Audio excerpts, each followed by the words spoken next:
संजय खत्री के लिए और जैसा मल्टी कलर का कभी आपने पहली बार देखा होगा। अच्छा, एक बार हाथ खड़े करके बताओ कौन कौन मुझे यहाँ सुनने के लिए आया है।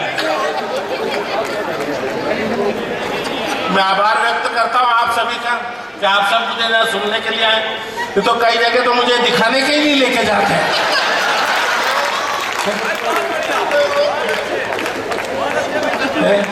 राधिका नहीं आई, राधिका नहीं आई।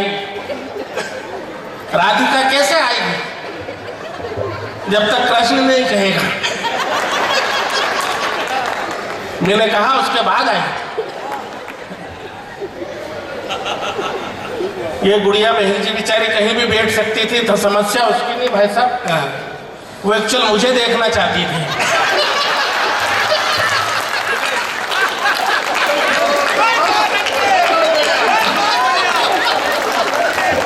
और इतनी दूर से मैं दिखाई नहीं देता है। मैं सही बता रहा हूँ, आप वाकई में बहुत खूबसूरत हो। संजय भाई ये पर मैं राधिका जी आप भी सुनना, मैं बता रहा हूँ आप वाकई में बहुत खूबसूरत हो।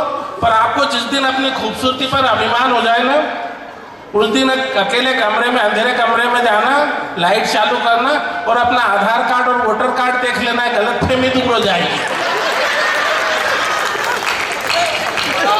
नहीं, मैं केरल में आया जब से मेरी सुंदरता का बखान कर रहे हैं और मैं तो बचपन से प्रतिभावान हूँ। अच्छा, ये कहाँ छुपा के रख रखा था आपने? अब सही नजर आए। अच्छा, आप कह रहे थे आइटम बुलाया इंदौर से, यहाँ भी एक आइटम है। मैं केरल में आया जब से मेरी सुंदरता का बखान कर रहे हैं। हालांकि मुझे इस बात का बिल्कुल भी घमंड नहीं है। और मैं बता रहा हूँ भाई साहब, मैं तो बचपन से प्रतिभावान हूँ। मेरे अंदर प्रतिभा कूट कूट कर भरी हुई है, क्योंकि मेरी क्लास टीचर का नाम प्रमिला था और उसकी बेटी का नाम प्रतिभा था, जिसे मैं बचपन से पसंद करता था। हालांकि ये बात उसे तब मालूम पड़ी जब उसके बच्चे मुझे मामा कहने लायक हो गए।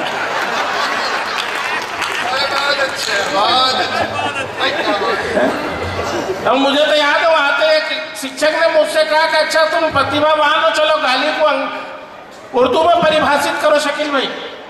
तो मैंने कहा कि बेइंतहा गुस्से की हालत में जिस्मानी तौर से तशद्दुद करने की बजाय जुबानी तौर से की जाने वाली लफ्ज़े कार्रवाई के मुंतखब, अल्फाज गलीचा, अंदाज बशीता, लहजा कुरिया और असरीता सफिया की मजबूरी का इस्तेमाल, जिसकी अदायगी के बाद इत्मीनान और सुकून की नाकाबिले बयान कैफियत से दिल पहरा पर हो जाता है, उसे गाली कहते हैं।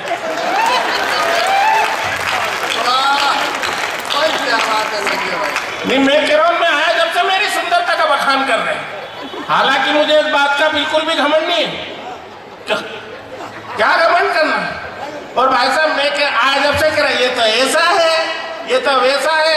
भाई साहब आप तो आए, अब मुझे एक बात बता दो, मैं वीर सिंह जी जैसा हसीन खूबसूरत होता तो आपको कौन सी मुझसे शादी करनी थी? क्या बात है। मैं बता रहा हूँ ना कि अगर भाई साहब ये कलर आपको इतना ही पसंद है तो आप ले लो। है ऑलरेडी है, थोड़ा मैं कोई दूसरी व्यवस्था करूंगा। और मैं तो उस परमपिता परमेश्वर से प्रार्थना करता हूँ कि आपके आने वाली 7 पीढ़ियां मेरे कलर की हो और ये जीवन तो व्यर्थ हुआ। भाई साहब मैं उस परमपिता परमेश्वर से यह भी प्रार्थना करता हूँ कि मेरे लिए अगले जन्मों में करवा चौथ का व्रत आप ही रखें।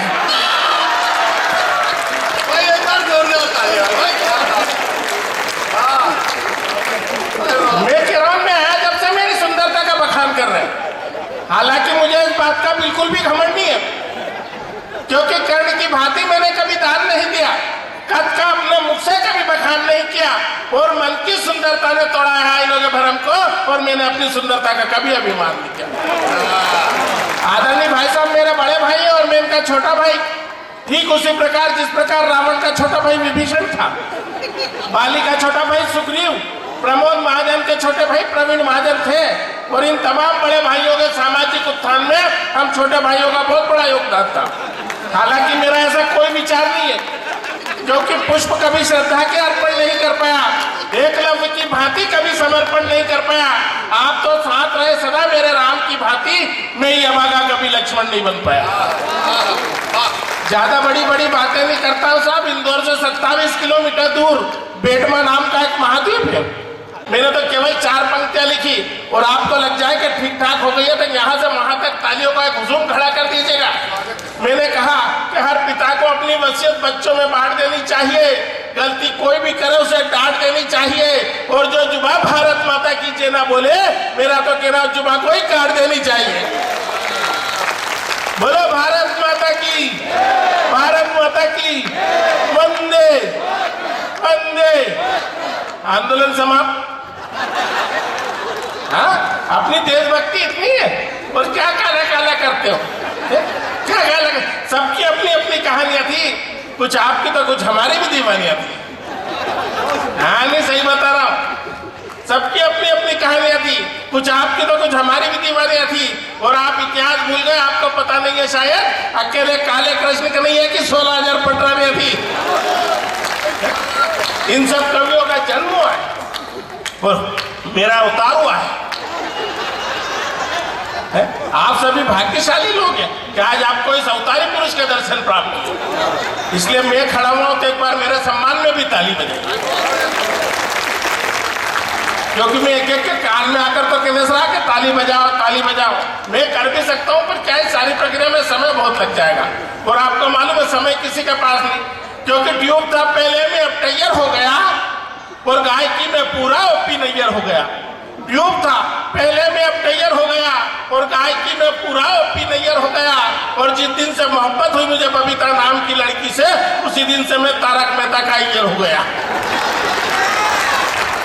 कहने का तात्पर्य ये भाई साहब के लोग अपना काम भूल गए, जिसे जो काम सौंपा गया करने को राजी नहीं। हमें काम मिला कविता पढ़ने का, देखो हम बारी बारी से पढ़ रहे कि नहीं।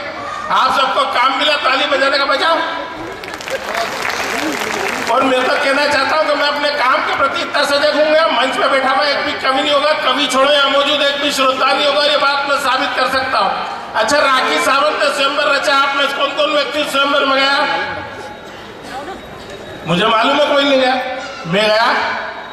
मैं गया क्योंकि मैं देश का एक जिम्मेदार नागरिक हूं। मैं गया और जाकर कहकर आया कि देख राखी 2 मई 2007 को मैंने शादी कर ली, अब तू भी कर ले, मेरे भरोसे मत रहना।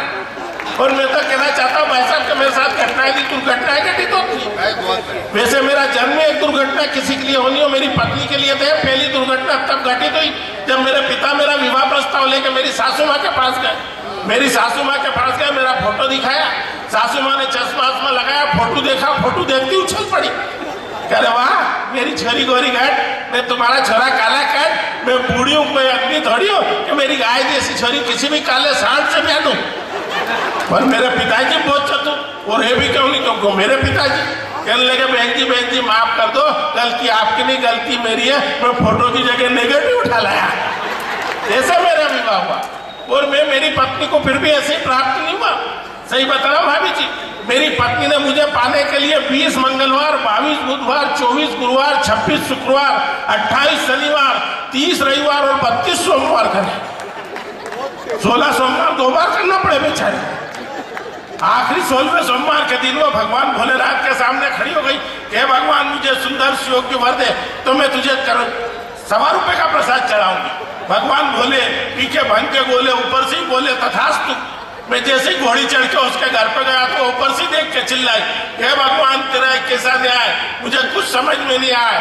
तो भगवान बोले, फिर ऊपर से बोले कि जैसा बीज डालोगे वैसे ही पुष्प खिलता है, और रख ले बेटा 1.25 रुपए के प्रसाद में ऐसे ही मिलता है। अरे सर को माला दो, माला पहनने में ही आ जाता हूँ सर, आप क्या तकलीफ करोगे?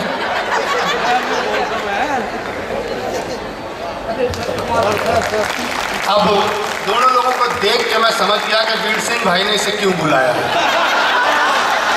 जैसे फिल्मों में कुंभ के मेले में 2 भाई खो जाते थे, आज पुनर्मिलन हुआ है। एक बार जोरदार तालियां दोनों भाई। बहुत बढ़िया संगीत, क्या तो मैं कह रहा हूँ मेरे साथ घटनाएं नहीं, तो अभी सुबह उतरा सोनीपत रेलवे स्टेशन पर एक जूते की पालिश वाला आ गया। कहने लगा भाई साहब पालिश करवा लो। मैंने कहा रहने दे यार, प्रोग्राम में जाना है। कहने लगा करवा लो भाई साहब, ऐसी करूंगा कि जूते में आपका मुंह दिखाई देगा। ये वीर सिंह जी मेरे साथ है। कहने लगे रेंद्र क्यों झूठ बोलता है, इसका तो कांच में भी दिखाई नहीं देता है। बिल्कुल सच्ची बात बता रहा हूँ। मैं और मेरी पत्नी बाजार का, पत्नी ने जिद करी कि मुझे जर्नलिस्टों से कुछ सामान खरीदना। मैंने कहा चलो दुकानदार के पास गया। दुकानदार ने पूछा भाभी जी क्या चाहिए? पत्नी ने कहा नेल पॉलिश। दुकानदार ने फिर प्रश्न किया भाभी जी कलर कौन से कलर की दिखाऊं? कलर का नाम सुनते वो थोड़ी भावुक हो गई कि जब पति चुनने में ही कलर नहीं देखा तो नेल पॉलिश में क्या कलर देखना है। और दुकानदार चतुर था, कहने लगा बहन जी ईश्वर अवसर बार बार नहीं देता है, उस बार नहीं दिया था इस बार दिया है, इसलिए चुनो, बताइए कौन से कलर के दिखाऊं? पत्नी ने कहा स्किन कलर के दिखा दो। अच्छा दुकानदार मजाक के मूड में तत्काल पूछ पड़ा भाभी जी किसके स्किन के कलर के दिखाऊं? आपकी के भाई साहब के स्किन के कलर के। ये भाई साहब बड़े बड़े प्रोग्रामों में जाते हैं। मुझे तो याद है कलकत्ता एक प्रोग्राम में लेके गए मैं, भाई साहब और राधिका मित्तल। दुर्घटना वहां भी घटित हुई। 13वीं मंजिल पे ठहरा, इत्तेफाक से उस होटल में आग लगी तो फायर ब्रिगेड वाले सबको बारी बारी से फेंकने लगे। सबसे पहले फेंका भाई साहब को 4-6 लोगों ने झेल लिया। उसके बाद फेंका राधिका मित्तल को, तो झेलने वालों में होड़ मच गई। हाँ उसके बाद मुझे फेंका। हालांकि मुझे झेलने के लिए 12-15 लोग लगे, किंतु झेलते ही नीचे से चिल्लाए अरे चले हुए को तो मत फेंको रे। जो बात समझ में आ रही था ताली बजाए।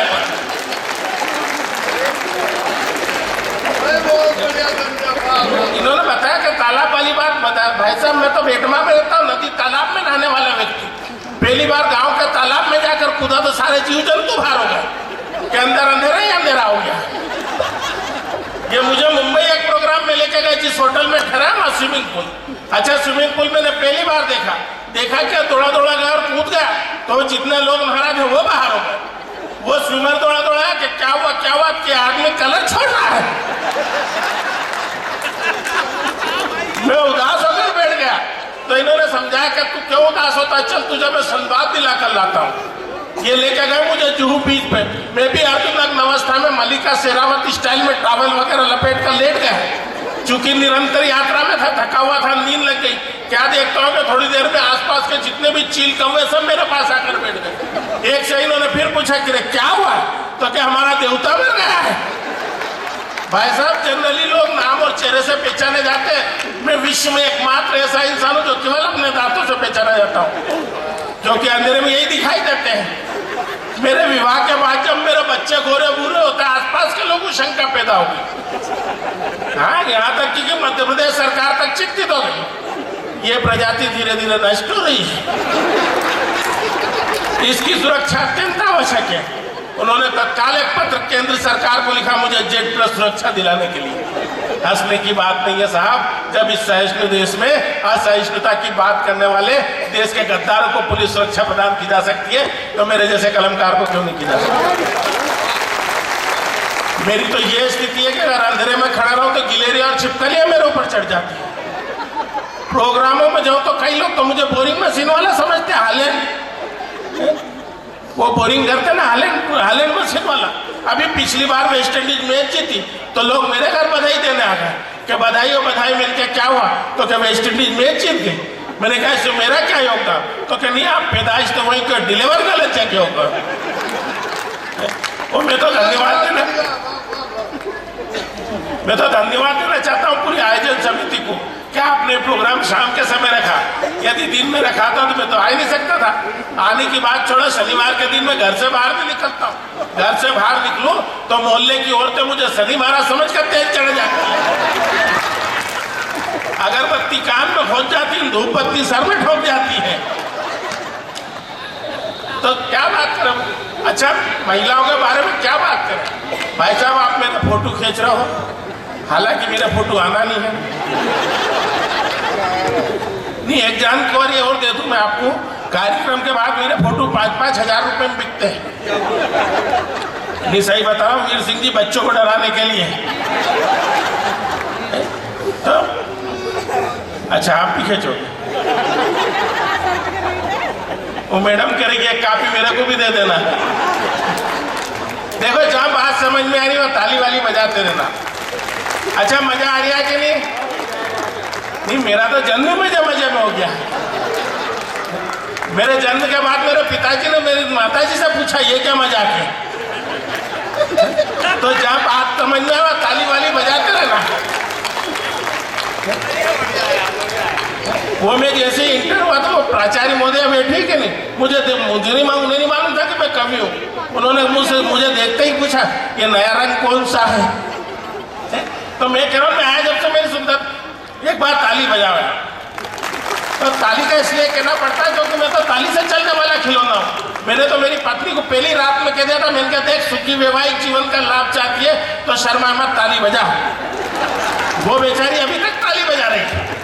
और महिलाओं के बारे में क्या बात करें साहब। अच्छा मिलते जुलते शब्द होते हैं, एक होता है माइक और एक होती है वाइफ। माइक के सामने आप बोल सकते हो, वाइफ के सामने नहीं बोल सकते। माइक की आवाज को कम में ज्यादा किया जा सकता है, वाइफ में सुविधा नहीं होती। मेरा माइक यदि खराब हो जाए ये संचालक महोदय खुशी खुशी स्वेच्छा से अपना माइक मुझे सौंप देंगे।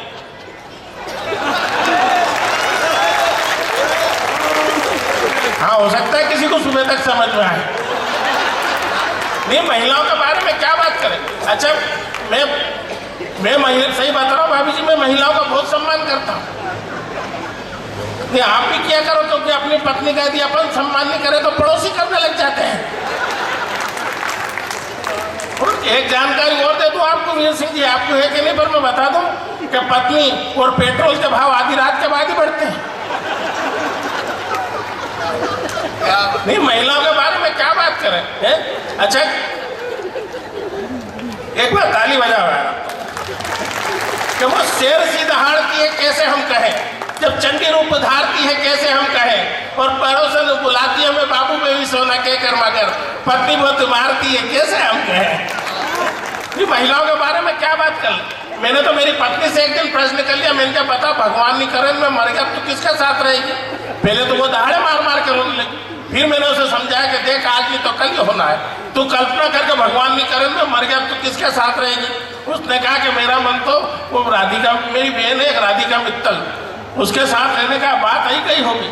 उसके कुछ दिनों बाद उसने मुझसे प्रश्न किया कि क्या भगवान नहीं करे कभी मैं पहले मर गई तो आप किसके साथ रहोगे।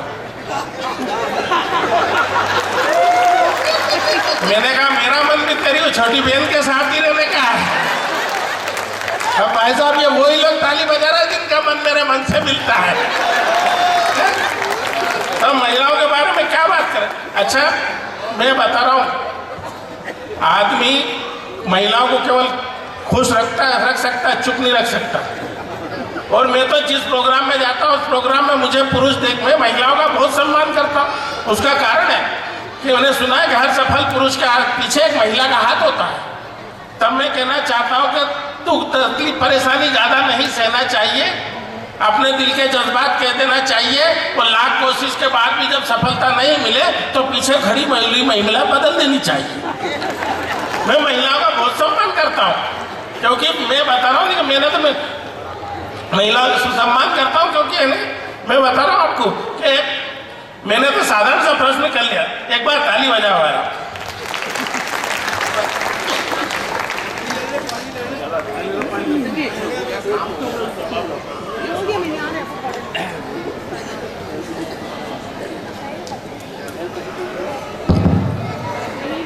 मैं बता रहा हूँ मैं महिलाओं का बहुत सम्मान करता हूँ क्योंकि मैं जिस प्रोग्राम में जाता हूँ उस प्रोग्राम में मुझे पुरुष देख के खुश हो नहीं हो, महिलाएं सब खुश हो जाती हैं। यहाँ भी सब खुश नजर आ रही है, महिलाएं सब खुश नजर आती है। और कल अगर आपको जितने पति बैठे मैं बता दूं, कल अगर आपकी पत्नियां यहाँ से जाने के बाद आपको प्रेम करने लगे तो इसमें आपका कोई पराक्रम नहीं है। उसके लिए आप मुझे धन्यवाद देगा क्योंकि महिला मुझे देख के खुश होने लग जाती है और सोचती है कि अपने वाला कम से कम ढंग का तो है। अच्छा मेरे साथ तो समस्या भाभी, मैं किसी महिला की तरफ अगर देखूं तो मैं देखो काला कट से घूर घूर के देख रहा है, और नहीं देखूं तो देखो काला कट देख ही नहीं रहा है। अब मैं आया जब से इसी समस्या में उलझा पड़ा हूँ कि सामने बैठी हुई महिला मुझे हंस के देख रही है, देख के हंस रही है। कभी कभी सोचता हूँ कि आत्महत्या कर लूँ, पर फिर ये सोच के रुक जाता हूँ कि इस देश में हसीन मेरे जैसे हसीन खूबसूरत चेहरे बचे कितने हैं। ये गोरा काला कुछ नहीं होता है साहब। सच तो ये है कि समझदार मकान मालिक जब भी कोई सुंदर और भव्य मकान का निर्माण करता है तो उस मकान को बुरी नजर से बचाने के लिए काली मटकी उस पर टांग देता है। मैं सुंदर से मंच को बुरी नजर से बचाने के लिए काली मटकी के रूप में सजाया गया हूँ। आप क्या, मुझसे तो मेरी बेटी भी कहती है कि पापा आपके तो फोटो भी साफ नहीं आते। तब मैंने उससे कहा कि बेटा आदमी के चित्र नहीं चरित्र उज्ज्वल होना चाहिए। मैं ऐसी बातें क्यों करता हूँ कि लोगों के पैरों ने ठोकर बना दिया, पापी पेट ने सेठों का नौकर बना दिया और रोते मायूस चेहरे परेशान करते थे मुझे, लोगों को हंसाने के लिए खुद को जोकर बना दिया। मैं चाहता तो किसी को भी हंसी का पात्र बनाकर अपना काम कर सकता था, पर मेरा ज़मीर मुझे इस बात के लिए गवारा नहीं करता। बहुत आसान होता है साहब दूसरों पर हंसना, दूसरों का मजाक उड़ाना। मुश्किल होता है खुद पर हंसना, और ये मुश्किल काम यदि मैंने पूरी ईमानदारी से किया है तो एक बार पूरा सदन दोनों हाथ उठाकर तालियां बजाकर मुझे आगे करे। तो मैं माँ सरस्वती का सबसे छोटा बेटा अब इन कलमकारों के बीच कविता की कुछ पंक्तियां रख के अपना स्थान लेना चाहूंगा। जिस प्रकार हास्य विनोद में आपने साथ दिया, आधा या 1 मिनट के लिए आप लोगों के बीच हूँ, मुझे तालियों से विदा करिएगा। जितनी संख्या में पुरुष मौजूद है उतनी ही संख्या में महिलाएं मौजूद है, और आप सबकी मौजूदगी को प्रणाम करता हूँ। और मैं, अच्छा पूरा देश लगा हुआ है सब बेटी बचाओ बेटी पढ़ाओ में, जिसे देखो बेटी बचाओ बेटी बचाओ। तो हम बेटे किस काम के? हम घर के कूलर और पंखा पानी भरने के लिए कोई जरूरत नहीं बेटी बचाने की। तुम्हारी बात कर रहा हूँ, ताली बजाना सब बेटे जितने बैठे हैं, कोई जरूरत नहीं बेटी बचाने की। बचाना है तो इन बेटों को बचाओ, बेटों को बचाओ कुसंस्कारों से, कुआधारों से, कुविचारों से। जिस दिन बेटे कुसंस्कार कुआधार से बच गए उस दिन ये बेटियां खुद ब खुद बच जाएंगी। तब मैं कहना चाहता हूँ कि क्या ये बेटियां क्या समस्याएं रोज नहीं खड़ी हो जाती हैं, पैरों की पायल ही खड़ी हो जाती है और हंसती खेलती हुई अच्छी लगती थी आंगन में। पता नहीं क्यों बेटियां इतनी जल्दी बड़ी हो जाती है, पता नहीं क्यों बेटियां इतनी जल्दी बड़ी हो जाती है। और है वो पूंजी जिसकी कभी भरपाई नहीं होती, जिस्म से जुदा कभी नहीं इसकी परछाई होती, और कहने को होती है धन पराया, लेकिन एक बेटी है जो कभी पराई नहीं होती, एक बेटी है जो कभी पराई नहीं होती।